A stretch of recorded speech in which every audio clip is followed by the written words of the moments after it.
الا ان اولیاء اللہ لا یموتون بل ینتقلون دارا الی دار، یہ اولیاء اللہ مرتے نہیں ہیں بلکہ کیا ہے، ایک جگہ سے دوسری جگہ منتقل ہو جاتے ہیں، جگہ چھوڑ کر۔ سید صاحب کا ایک مکان السور میں ہے، دوسرا مکان یہ بمبئی میں لے لیں، تو بمبئی میں جب ان کا مکان ہے، یہاں سے اگر یہ اس مکان کو چلے گئے تو یہ کہے گا ختم ہو، ان کا مکان وہاں بھی تھا، ان کا مکان یہاں بھی ہے، یہاں آئے تو بھی ان کا مکان، وہاں جائیں تو بھی ان کا مکان، ارے زمین پر رہیں تو غوث اعظم کا مکان، اور زمین میں رہیں تو غوث اعظم کا مکان۔ یہ لوگوں کی ضرورتوں کو پورا کرنے والے ہیں۔ بغداد شریف جو لوگ گئے ہیں انہوں نے دیکھا ہے شہر پورا بسا ہوا ہے، بیچ میں دریا ہے، دریائے دجلہ ہے، بیچ بغداد کے اندر بہنا، اور جب پانی آتا ہے تو آپ جانتے ہیں کہ ایک سیلاب کی صورت ہوتی ہے۔ حضور غوث اعظم کے بغداد کی ایک بوڑھی عورت 12 سال گزر گئے تھے، دریائے دجلہ کے کنارے بیٹھ کر روتی تھی، زندگی میں اور کوئی کام نہیں تھا اس کو، بس یہی تھا، صبح اٹھی، راتوں کی نیند بھی نہیں تھی، بس یہ تھا کہ رات کی وجہ سے آئی گھر، صبح گئی دریائے دجلہ کی کنار پر بیٹھی اور ساروں پتا روتی تھی، 12 سال گزر۔ کیوں؟ اس کا بیٹا دریا کے اس پار گیا تھا شادی کرنے کے لیے، جب دلہن کو لے کر براتیوں کو لے کر آ رہا تھا کہ ایک کشتی ڈوب گئی، اس میں دولہا دلہن براتی سارے چلے گئے۔ اب آپ نظر ڈالیں، غوث اعظم بیٹھے، خانقاہ غوثیت، مدرسہ غوثیہ، حضور غوث اعظم بیٹھے، آنکھیں بیچی، آنکھیں بیچنے کے بعد تھوڑی دیر کے بعد جب سر اٹھایا، اس طرح کے عالم میں تھے، بے چینی تھی، چہرے سے بھی بے چینی ظاہر ہو رہی، اور ہاتھ پیر بھی بتا رہے ہیں کوئی بے چینی۔ غوث اعظم نے آنکھیں بیچی، پروردگار کا حکم ہو گیا، عبد القادر تیرے شہر 12 سال تک اگر کوئی روتا رہے پھر بھی اس کی حاجت پوری نہ ہو کہ تو کوئی مسئلہ ہی نہیں بنتا، رو کے اگر مجھ سے ایک بار عبد القادر کوئی مانگ لیتا ہے تو میں اس کو دے دیا کرتا ہوں۔ عبد القادر 12 سال سے پوری ہو رہی ہے، تیرا دل ابھی تک نہیں پسیجا، تو ابھی تک وہاں نہیں پہنچا، مولا کیا قصہ ہے، کیا حالات ہیں، کیا وجہ ہے؟ فرمایا 12 سال پہلے اس کا بیٹا ڈوب گیا تھا جدولہ، اس کی بہو ڈوب گئی تھی، اس کے براتی ڈوب گئے تھے، عصا ہاتھ میں لیا اور بھی کچھ لوگ ساتھ میں، اور پہنچنے لگے۔ حضرت ادھر تشریف لائیں۔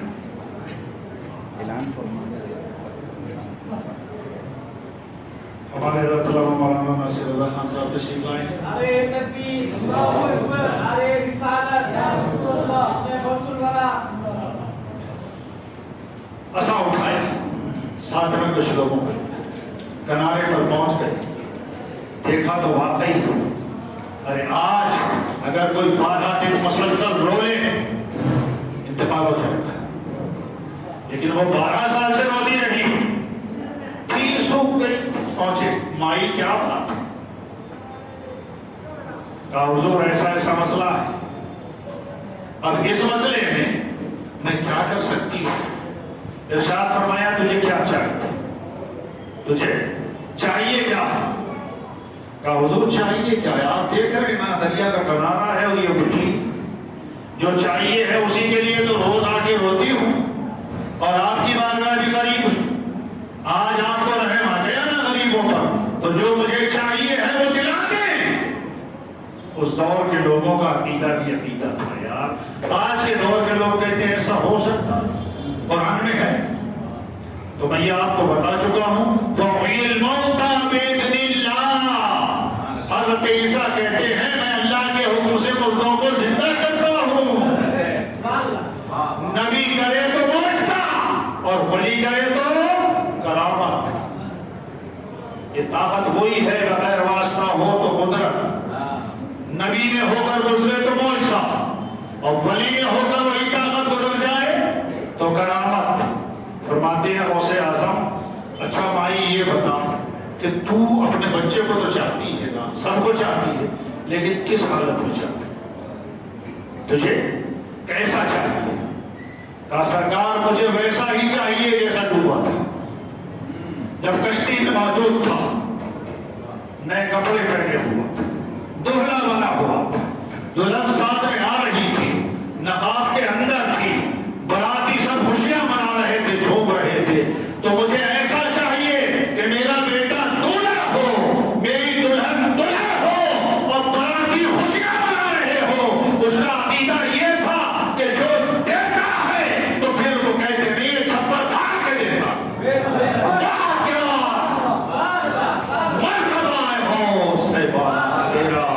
اونچوں کے سروں سے قدم آنا۔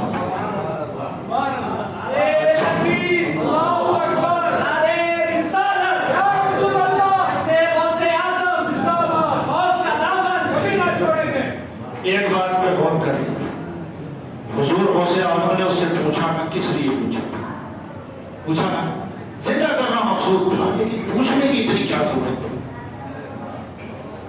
زندہ کرنا مقصود تھا، اتنا پوچھنے کی ضرورت کیا تھی کہ تجھے ایسا چاہیے، تجھے ویسا چاہیے؟ اس کا نام ہے دلجوئی۔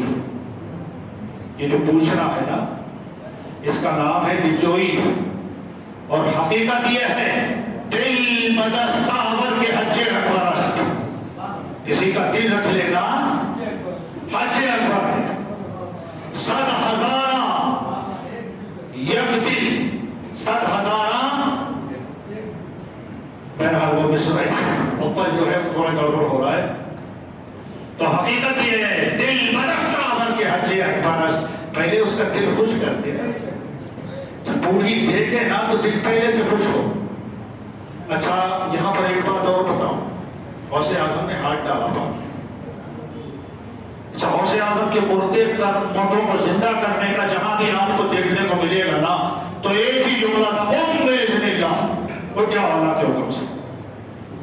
سورہ کہف میں شاید غالباً حضرت موسیٰ اور خضر علیہ السلام کا واقعہ نا، تو جب وہ کشتی کو توڑ دیا تھا، بچے کو قتل کر دیا تھا، جو دیوار کو روک دیا تھا، موسیٰ علیہ السلام ہر مرتبہ ان سے سوال کرتے رہے، تو سوال یہی تھا کہ تم نے ایسا کر دیا؟ وہ کہتے تھے میں نہیں کہا، قال أَلَمْ أَقُل لَكَ إِنَّكَ لَن تَسْتَطِيعَ مَعِيَ صَبْرًا، میں نہیں کہا تھا کہ تم سنو گے تو صبر نہیں کر پاؤ گے؟ تو یہ کہتے کہ میں بھول گیا، بما نسیت، میں بھول گیا۔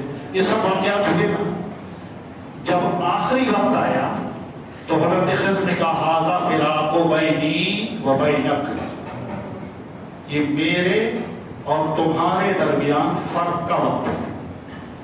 یہاں ایک اچھا نقطہ دینا چاہتا ہوں، حضرت توجہ کریں، کیا فرمایا تھا؟ ھذا فراق بینی، ہونا کیا چاہیے؟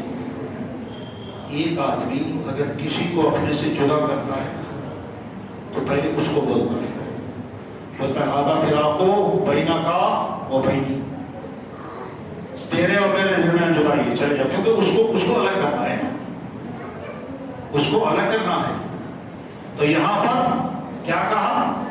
ھذا فراق بینی، میرے اور تیرے درمیان، مطلب جس کو زیادہ غم ہوتا ہے وہ اپنا ذکر پہلے کرتا ہے، جس کو زیادہ غم ہوتا ہے وہ اپنا ذکر پہلے کرتا ہے۔ لہذا حضرت خضر علیہ السلام کو موسیٰ علیہ السلام کے حج جانے کا دکھ ہو رہا تھا، تو کہا ھذا فراق بینی و بینک، اے موسیٰ یہ میرے اور تیرے درمیان جدائی ہے، یعنی میں جدا ہو رہا ہوں۔ اب میں آپ کو وہ بتانا چاہتا ہوں، تو کہتے ہیں وَأَمَّا السَّفِينَةُ، وہ جو کشتی تھی نا، میں صرف اس لیے بتا رہا ہوں کہ قم بإذن اللہ اور قم بإذنی، اس کا فرق اور سمجھیں۔ وَأَمَّا السَّفِينَةُ فَكَانَتْ لمساکین یعملون فی البحر فأردت أن أعیبها، کہا وہ جو سفینہ تھا نا کشتی وہ ان بچوں کی تھی، وہ دریا میں چلاتے تھے، تو اب میں نے چاہا فأردت میں نے ارادہ کیا، اردنا ہم نے ارادہ نہیں، فرمایا میں نے ارادہ کیا ان اعیبها، اس کو ایسا بنا دو، یہ میرا ارادہ تھا۔ کیوں؟ یہاں نقصان ہو رہا ہے، کشتی میں نقصان ہو رہا ہے۔ اور پھر دوسرا مرحلہ آیا اور فرمایا وہ بچہ جس کو میں نے قتل کیا تھا، تو کہتے ہیں وہ بچے کا حال یہ تھا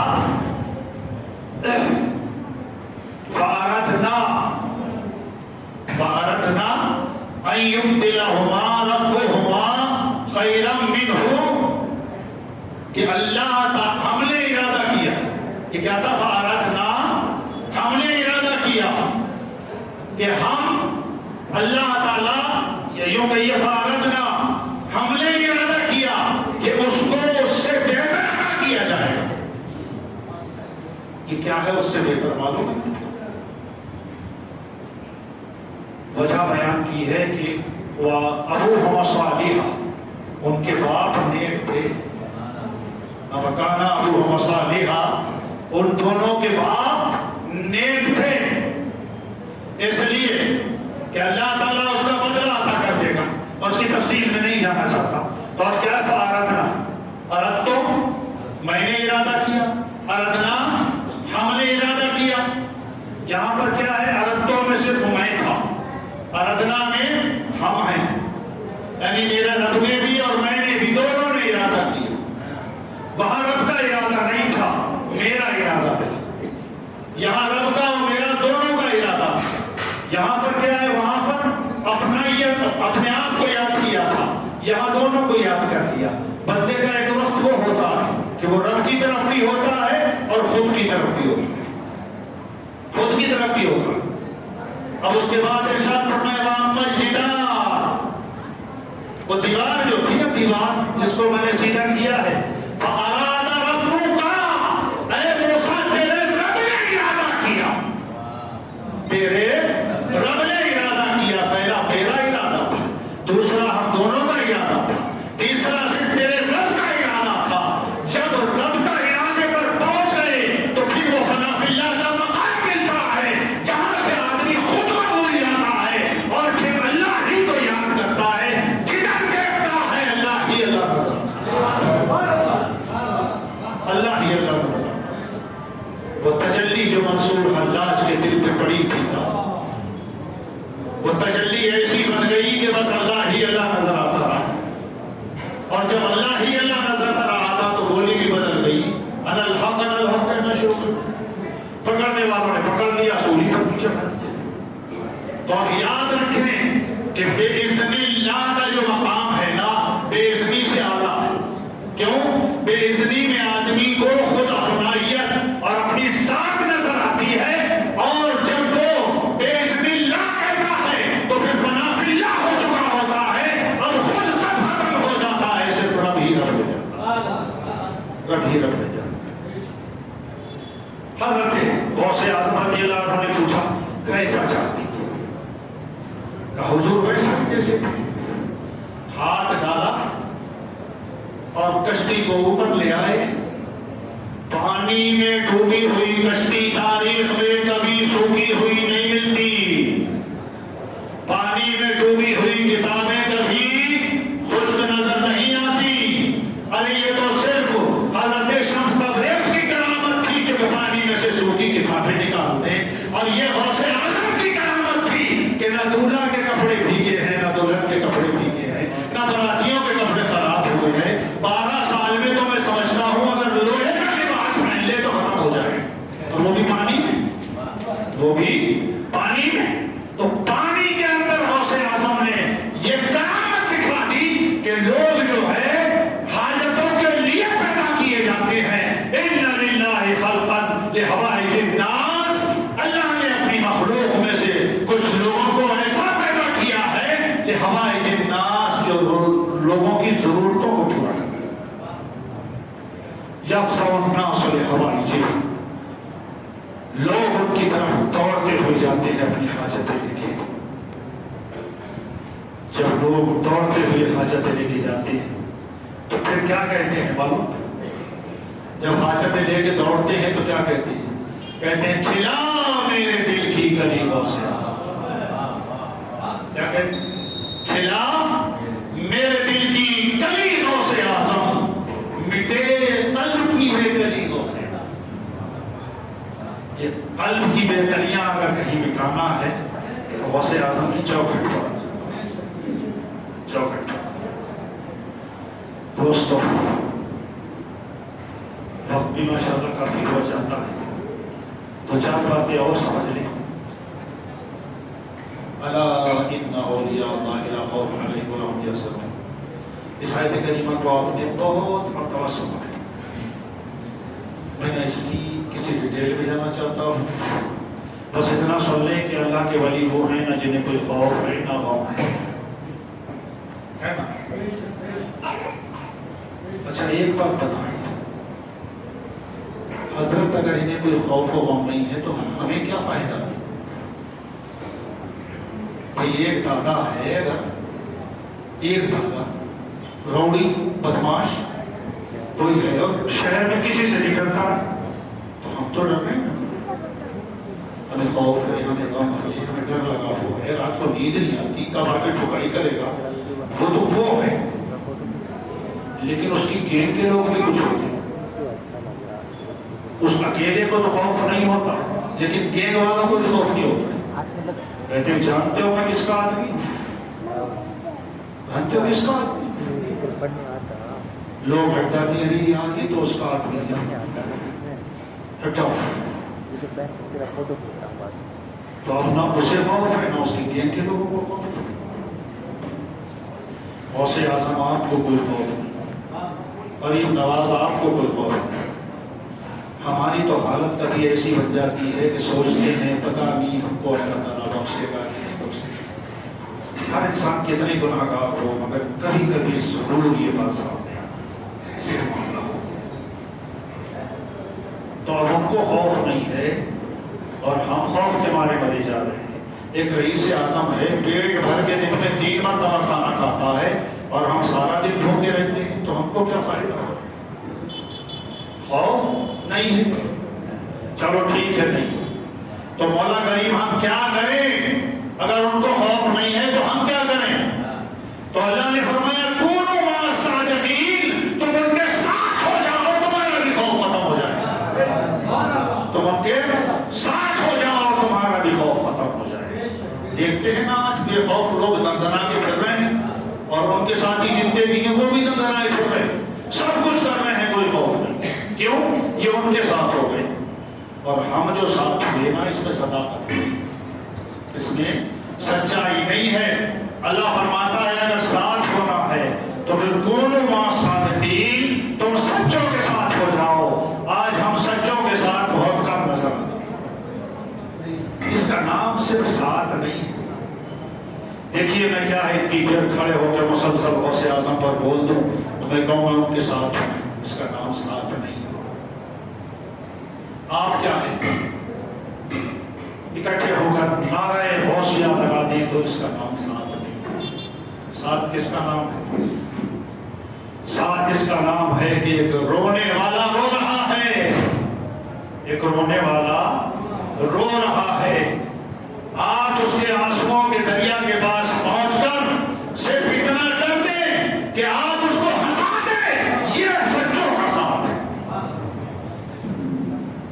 شاید وہ ندا کا شعر ہے، اس نے کہا تھا فاصلہ مسجد کا گھر سے ہے بہت دور،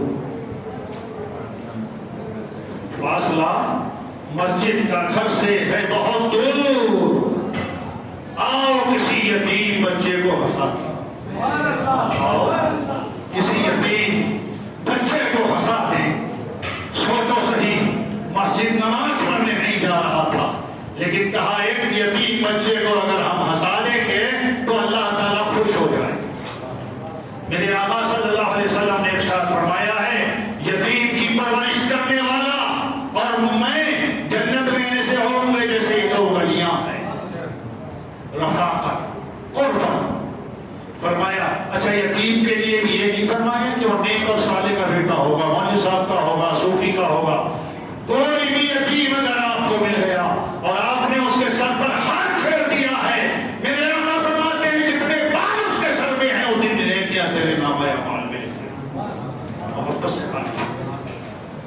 فاصلہ گھر سے مسجد کا ہے بہت دور، آؤ کسی یتیم بچے کو ہنسایا جائے۔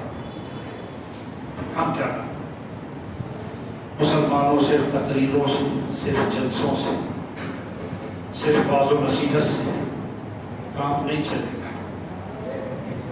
امن کی ضرورت ہے۔ اور آج کا دور تو تم کو بہت زور زور سے آوازیں دے رہا ہے کہ تم امن کرو، اور ان بزرگان دین کے ساتھ رہو۔ اگر ان کے ساتھ ہو تو پھر اللہ تمہارا ہے، اور ان سے دور ہو۔ اچھا پھر جو آیت کریمہ میں نے پڑھی تھی نا، سیدنا عیسیٰ علیہ السلام نے کہا تھا وَأُبْرِئُ الْأَكْمَحَ وَالْأَبْرَصَ وَأُحْيِي الْمَوْتَ بِإِذْنِ اللَّهِ۔ اس کے بعد میں کیا فرمایا تھا؟ وَأُنَبِّئُكُم بِمَا تَأْكُلُونَ وَمَا تَدَّخِرُونَ فِي بُيُوتِكُم۔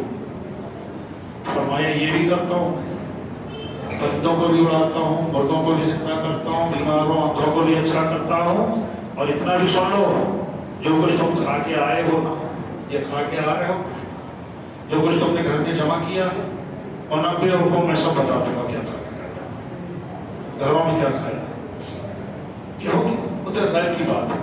اس کی بات کی آئے سن، اللہ ارشاد فرماتا وَإِنَّ لَفِي ذَلِكَ وَإِنَّ فِي ذَلِكَ لَكُمُ الْآيَاتِ، کیا ہے إِنَّ فِي ذَلِكَ لَآيَةً لَكُمْ إِن كُنتُم مُؤْمِنِينَ۔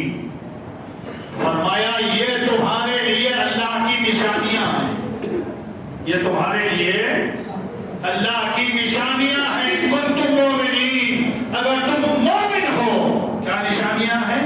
پرندوں کو مٹی کے بنا کے اڑا دینا، اندھوں کو مادرزاد آنکھیں دے دینا، گولیوں کو صحیح کر دینا، مردوں کو جلا دینا۔ اگر تم مومن ہو تو یہ مان لو کہ ہاں غوث نے بھی مردہ جلا دیا،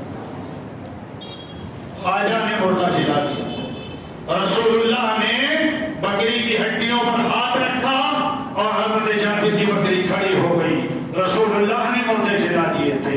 یہ کیا ہے؟ تمہارے لیے نشانیاں ہیں اللہ کی۔ تو ایمان والوں کے لیے اللہ نے یہ مکمل طریقے سے حکم دیا کہ تم لوگ میرے سچے بندوں کے ساتھ ہو جاؤ، تم بھی سچے بن جاؤ گے، بے خوف ہو جاؤ گے، سب کچھ ختم ہو جائے گا تمہارے اندر سے جو دشواری ہے، غم یا جو کچھ بھی پایا جاتا ہے۔ اس لیے یاد رکھیں غوث اعظم کا مقام بڑا اعلیٰ مقام ہے، اور وہ خود بھی ارشاد فرماتے ہیں وَلَوْ أَلْقَيْتُ سِرِّي فَوْقَ مَوْتِي، کہتے ہیں میں اگر اپنا راز وَلَوْ أَلْقَيْتُ سِرِّي، میں اپنا راز مردے پہ ڈال دوں، فوق موت، مردے پہ ڈال دوں۔ صرف یہ نہیں کہہ رہے ہیں کہ میں اسے آواز دے دوں، یہ نہیں کہہ رہے ہیں کہ میں اس کو کیا اٹھا کے کھڑا کروں، فرماتے صرف راز کی ایک جھلک اس پہ پڑ جائے۔ وَلَوْ أَلْقَيْتُ سِرِّي فَوْقَ مَوْتٍ لَقَامَ بِقُدْرَتِ مَوْلَا تَعَالِي، تو وہ اللہ کی قدرت سے اٹھ کے کھڑا ہو جائے گا، زندہ ہو جائے گا۔ شیر بہت سے ہیں، فرماتے ہیں اگر آگ پر راز ڈال دوں تو بجھ کے ختم ہو جائے، اگر پہاڑوں پر میں ڈال دوں راز تو ریزہ ریزہ ہو جائے۔ یہ پہاڑوں پر راز کون سے ہیں؟ لو انزلنا هذا القرآن على جبل لرأيته خاشعا متصدعا من خشية الله، یہ اللہ کا کلام پہاڑوں پہ نازل ہو جائے تو اللہ کی خشیت سے ریزہ ریزہ ہو جائے۔ غوث اعظم کہتے ہیں میں اپنے راز کیا ہے؟ وہی کلام خداوندی ہے جو نظریہ الہام غوث اعظم کے قلب پر اترتا۔ واہ کیا مرتبہ ہے غوث، ہے بالا تیرا، اونچے اونچوں کے سروں سے قدم بلا تیرا، اور کیا دبے جس پہ حمایت کا ہو جا تیرا، شیر کو خطرے میں لاتا نہیں کتا تیرا۔ اللہ تعالیٰ مجھے آپ کو تمام مسلمانوں کو حضور غوث اعظم، اہل بیت اطہار، اولاد غوث اعظم، صحابہ کرام، بزرگان دین کی محبت عطا فرما کے ان کے نقش قدم پر چلنے کی توفیق عطا فرمائے۔